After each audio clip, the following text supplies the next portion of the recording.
Good morning and welcome to today's morning writing. I'm your live stream writing accountability partner, Roaster Music. And for this 100 days of morning writing that we're sharing in together, on my end of things, I'm working on 31 Days of Narratemes, a guided journal for questing the crap out of your daily self-care. I'm just going to pop into live chat and get that all primed so that you can share with me what it is you are working on. And that's what this is all about. This is helping to keep each other accountable. We're here every day from 9 a.m. Eastern Standard Time-ish. I realize I'm a little late this morning, to 11 a.m. Eastern Standard Time. And at the end of our time together, we'll check back in with each other, see what's going on in the chat, who is doing what on their morning writing. And yeah, so let's get writing, and then we'll all chat together at the end of our 2 hours of writing together. Good morning.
All right, it is 11:05, so we should go ahead and start getting ready to, let's wrap up.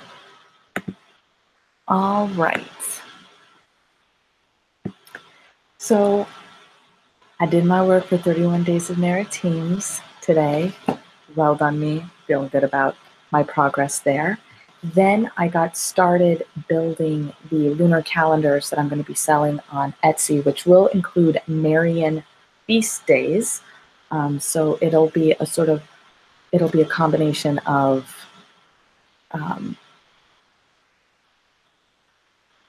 of various practices and prayers and things that I use in my own spiritual development, both as a Catholic and as someone who studies all world religions, because when you get right down to it, at this point, we're all building off of each other.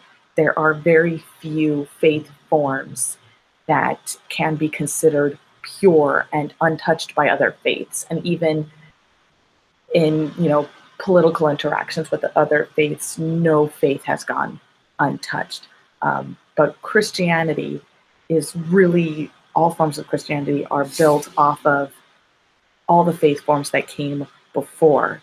Um, so, but the calendar is just mostly lunar phases and Marian feast days and the intersections of those two things, and celebrating the divine feminine as it comes up in other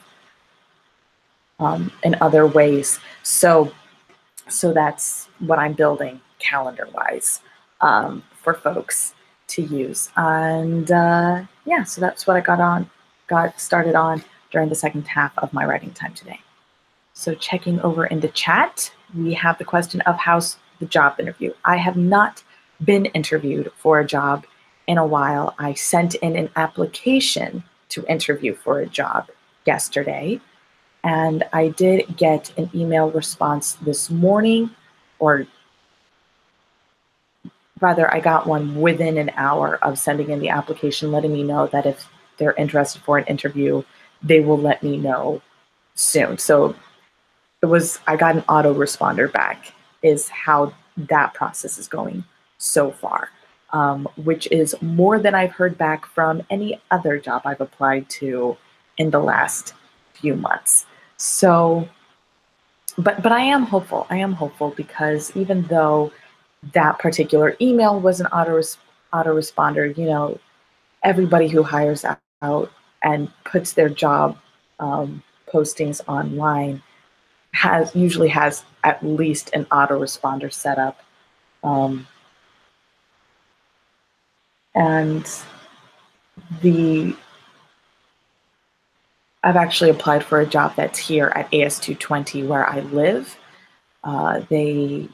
They hire from time to time, and so I am hopeful that will turn out. And if it doesn't, it doesn't, and I'll just keep applying for jobs elsewhere, like you do when you don't have a job.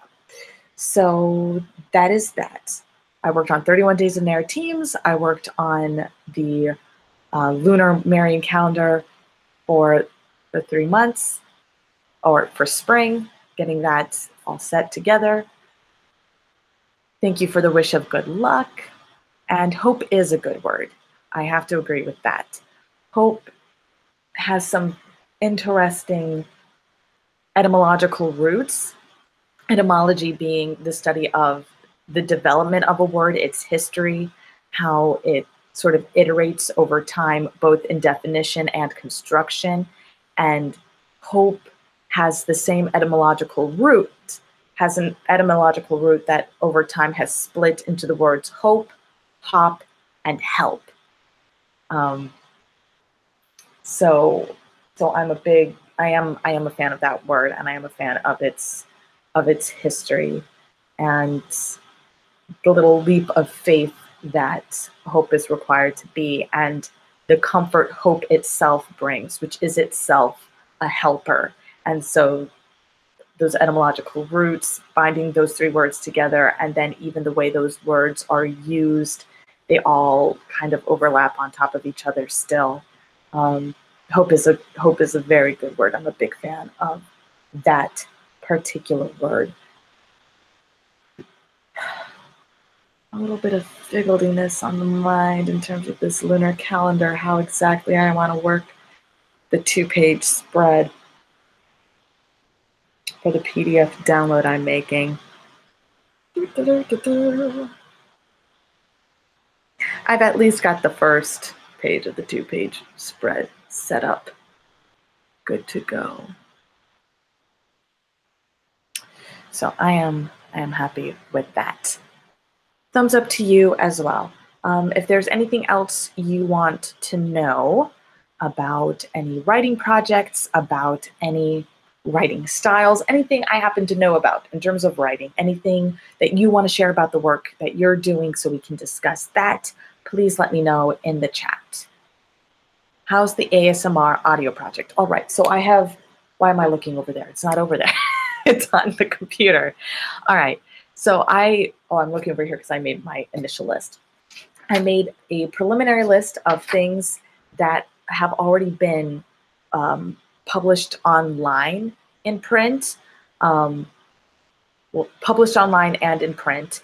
So they're out there and I can share them however I want in addition to the way that they're shared, and all those things that are published online and in print, you can read by going to better-storytelling.com, the link below in the info box below the video.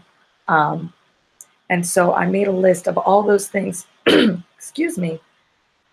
I made a list of all those things and that are currently available, and also the one that's not available, the Camel's Hump. And that, the Camel's Hump, a read through of that, will actually be my first ASMR project. And so when I log off here, I'm going to do a bit of a costume change because this is not the shirt that I want to wear for that reading because I'm a dork. Or maybe I'll just button up the sweater and hide the shirt. And then for the second video, I'll do, or no, I'm just going to do it live, so it doesn't matter. But I have a list of things that I want to do. I want to do one video a day from the things that I already have. And then that will also, because the list will run out quickly, that will also help to sort of light a fire under my butt so I can get more writing done and have more things to then record ASMR style. So the first recording, I didn't do that yesterday because when I was recording yesterday and I was talking about doing ASMR, I'd forgotten that there were things coming up on my calendar last night. And I do have Shakespeare Fest tonight, but the rest of my afternoon is open enough for me to do a read through of the Camel's Hump ASMR style, and hopefully not have too much noise coming from the street to muck with the sound. Or at the very least, it'll just be some general, it'll be forgivable background noise is the hope. Observe that when you start talking about a different topic, you look at the left side. When you get nervous, you look at the window. Okay, I have said this multiple times because you've brought this up multiple times, that when I'm looking out the window, it is not because I am nervous or uncomfortable. It is because I am focusing. I have a lot of thoughts about a particular topic, so I look over here where there are no distractions to just focus on that topic. It is not about discomfort. It is not about nervousness. It is about focusing and being distraction free. There are no distractions over here. This is the white noise side of the room because that's where the window is. That's just where people are walking down the street and buses are passing. It's all the white noise of my day-to-day life is all happening over there. So that's where clarity happens. Over here, I have bookshelves, and I also have my bullet journal, which is where I list all the things I work on. So you notice that when I talk about a different topic, I usually jump over here first, And that is because all the various things that I might want to talk about are listed here in the journal. So I can look over here, it's like, all right, so what's my priority? So I can check in with my priorities over here. I focus in on the chosen topic from those priorities. I then focus in on the topic in this direction. And it's about, and the reason I like, so it's not that I am instinctually looking to a particular side because of particular thoughts. That's a different kind of microexpression, which we can discuss. It's because that's how I've set up my environment. White noise over here, list of priorities over here. So, and that's a big part of helping yourself to be productive and helping yourself to focus on any given task is setting up that, well, setting up your environment so that you can focus on what you're doing. I have shared in previous journals before that I have my notebook over here. It's my to-do list. It's my bullet journal. Over here are the calendar sheets, that the 2-page calendar sheets I created for myself for my bullet journaling, where I actually also I track lunar phases for myself. I track the days. So everything just leads into another. It's a cross between a calendar and an agenda where people just list all the things they have to do. But when you just have everything in a list, that's infuriating to me. Because, yeah, I want the days listed and my tasks going across on my calendar. That's how I like that. So that's what I do there. But yes, I have lots of things over here, lots of things to prioritize, to look through, to go over. And then I have, and you can also kind of see in the video, like you just have this couch that's pretty much clear over here, except for a craft project I'm working on. You have the couch that's pretty much clear and open, and then you have the kitchen. So it looks like this is the clearer side and this is the busier side.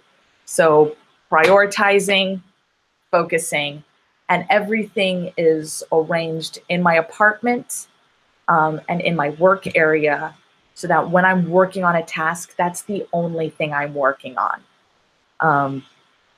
And that is advice that everyone gives is, if you want to get something done and you want to get it done well, only be working on that thing. Remove the distractions and just zero in, focus on things. So I have my desk here to focus on the writing. I have the window here and just white noise. And then I have my notebook here to help me prioritize, and everything's just arranged so that,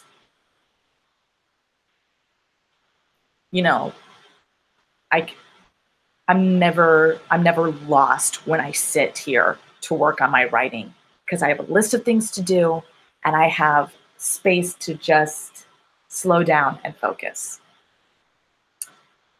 Shahin Shah is making the worried faces with the emojis that you also made when I told you about the seconds project. Was it the seconds project you made that face, or was it the world building project that you made that face? And I was talking about writing the history of the world from the time that the world invented language, or a fictitious world from the time they created language to the time that they're in space and creating literature beyond that.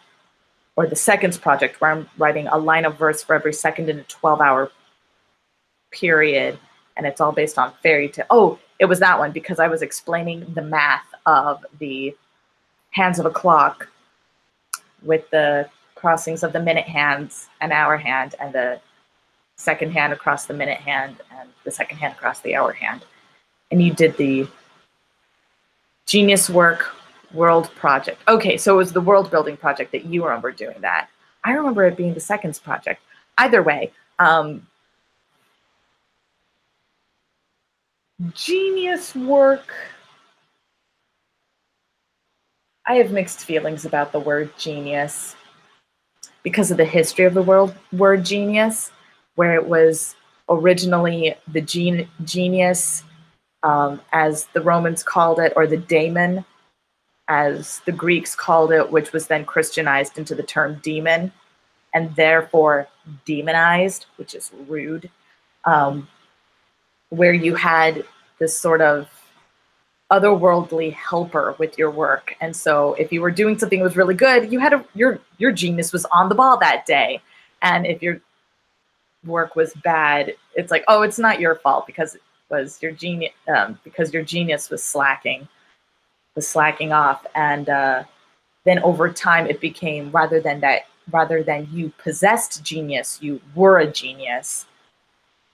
And that was when the image of the suffering artist started happening, with people just drinking themselves into oblivion or using opiates or any such nonsense like that to distract themselves from the world and from the difficulty of the work that they had chosen for themselves in terms of what their art form of preference was. So yeah, I have mixed feelings about the word genius. I like the idea that I have a genius, because of I like it because of my understanding of how the human brain works and how we all have a subconscious mind. Shahin Shah says, genius work equals because you keep a good journal on the left side and do everything in perfect. Well, it's none of it's perfect. I do want to say that, or unless you're talking about perfect, it's just the way I have everything organized and everything has its sort of station, which I do because actually of my OCD subtype sinner doubter, that you have to do things. The negative way that comes up for most sinner doubters, as our subtype is called, is that if you don't do things in a certain way, something bad will happen, right? If you're not a good person, you could go to hell. If somebody finds out that you're a bad person, the whole world will hate you, but you'll be so evil, like nobody's like even willing to dirty themselves to put you out of your misery, kind of like weird extremes that your brain goes to. But when you rein that in and you make it healthier and you see it in a healthier light, it becomes this, you get to the core of that fear. It's an issue of that social anxiety of needing to know where you stand and needing to know your place in everything and how you fit in everything. And people with OCD are often mocked for things needing to be in their place and constantly rearranged. If I had, and it's a particular perfectionism kind of OCD, that's a really common one where you're just constantly like tweaking where everything is. And I do adjust and I do touch, but it's more, it's less about making sure everything in its place and just checking in. That's there. That's where it's supposed to be. It's fine. It's not that I'm stressing whenever I touch things. It's just that, right, that's there. I don't have to worry about that. It's not checking in the sense that I'm stressed about checking. It's checking in the sense that I'm grounding myself, and making sure it's like, you're in your place, I'm in my place. I'm here. I am seated for the daily live stream. I have my journal with all my priorities. I have the window open with the sunlight and the light on to balance the light for the camera. And it's a very quiet Saturday. Just a couple cars, every now and then a bus going by, because the bus doesn't run as frequently on Saturday as it does on a weekday. And just having things arranged in a nice way. And it took me a really long time to realize how,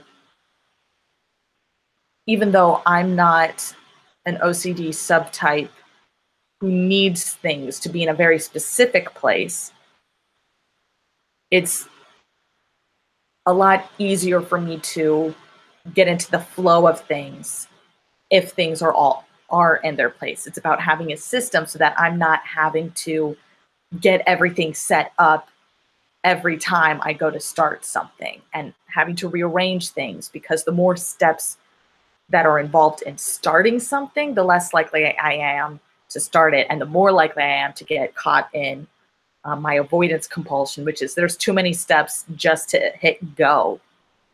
It needs to be as streamlined as possible. And that's something that's helpful for everyone, which leads into the discussion of the evolutionary purpose that I believe all mental health conditions serve. That some people feel things much more intensely, they perceive things much more intensely as a way of guiding the general population to those behaviors which are helpful for everyone. They're necessary for some people because they're helpful for everyone, is the evolutionary purpose I believe mental health conditions serve. Sean Shaw says, agree on that, the checking and the ease of just getting everything going. Checking, I can understand how bad it gets because you have checking OCD. Yeah, it can be bad. It's just about slowing down and creating a foundation of things being in their place and stations in your home and in your workspace. That way can be a little bit of flexibility as to where exactly things end up, but still in their sort of general zone. Shine shot. I can't draw a straight line. Every time I draw a straight line, I feel it's tilted or it's not straight. Yeah, that is that perfectionism, which everyone feels to a certain degree. When we have OCD, it just is so amplified, and I find meditation is a good first step, and then the second step after you get into the habit of meditation is meditating, or at the very least sitting in contemplation of the general imperfection of the world and the general imperfection of humanity and the fool's game of trying to make something perfect. So general, like, just once you've gotten into the habit of slowing down and doing mindful breathing and mindfulness meditation exercises, then moving into more specific meditations and contemplations of those specific things that are particularly stressful. So that is something that I would recommend. As someone with OCD, an anxiety-based condition, I highly recommend mindfulness practices and meditation. They have been incredibly helpful to me and to many people in my life. Another one of those things where some people need it, and that creates a road sign for what is generally helpful for everyone, which is mindfulness and meditation. So that's what I got going on. Focus over here, organization over here, and everything just has its station so that I'm not having to look for things when I'm supposed to be writing. Like the closest I come to looking for anything while I'm writing is, oh, I need to go grab a particular book from off such and such a shelf because I've organized my book so I know where that book's going to be. Or I need to go online and search a particular piece of information in order to fact check whatever it is I happen to be writing. So that's what I got going on today. 31 Days of Narratemes and a lunar calendar in the works for spring, a lunar Marian calendar. And also the lunar months will be named according to the Marian feast days rather than the proper, rather than nature's seasons. I do not live in a place where there I can readily observe all the nuances from one moon to the next in order to figure out what name would be appropriate. And even that, when you name a lunar month, like the seed moon or the oak moon or the cold moon, those names are chosen based on the locale where you are locally, and what's happening in nature there. Whereas Marian feast days are, at least for people who recognize the sovereignty of the Blessed Virgin, um, those are more universal because they're in approximately the same place every year.